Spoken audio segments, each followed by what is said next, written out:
thank everybody for being here. As you know, last night we reached a momentous breakthrough in the Middle East, something that people said was never going to be done. We ended the war in Gaza and really, on a much bigger basis, created peace.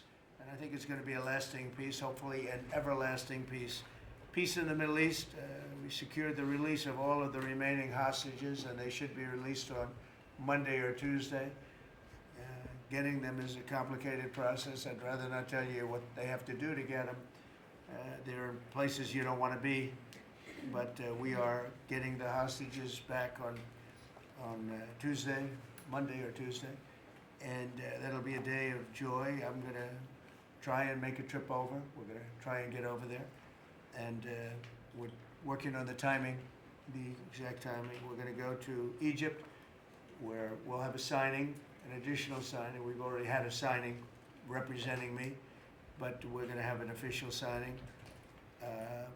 And the amazing thing is all of the countries over there, from Qatar to Saudi Arabia to UAE to all of them, I mean, the rich ones, the less than rich ones, they've all come together, something which is amazing, actually. They've all come together for this, and they're really probably the best relationships they've ever had. So it's been really something incredible that nobody thought it was possible to get it done. And very importantly, the hostages are coming back. As you know, they consider them hostages. They talk about them as hostages, but there are approximately 28 dead people, mostly young, mostly men, but and boys. I mean, boys. The one woman talked about her baby. Her baby's 25 years old, but you know, to her it's her baby, and we're bringing them home. We're getting everything, and to those parents, the dead young man is just as important, as though this person were alive. It's amazing. I've never seen anything quite like it. I've been very much involved. I've never seen anything quite like it. But it's really peace in the Middle East. And you remember October 7th was terrible, but also from the Hamas standpoint, they probably lost 70,000 people. That's big retribution. That's big retribution. But at some point, that whole thing has to stop, and we're going to see to it. Gaza is going to be slowly redone. You have tremendous wealth in that part of the world by certain countries, and just a small part of that, what they make will do wonders for Gaza. And I think you're going to see some tremendous countries stepping up and putting up a lot of money and taking care of things. But there's tremendous spirit like I haven't seen, and even the news.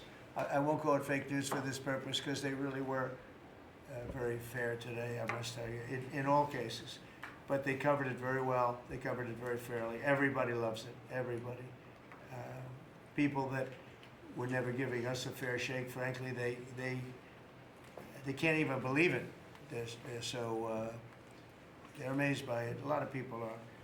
But it was just everything came together. I think the attack was very important on Iran, because let's say that didn't happen, they'd probably by now have a nuclear weapon.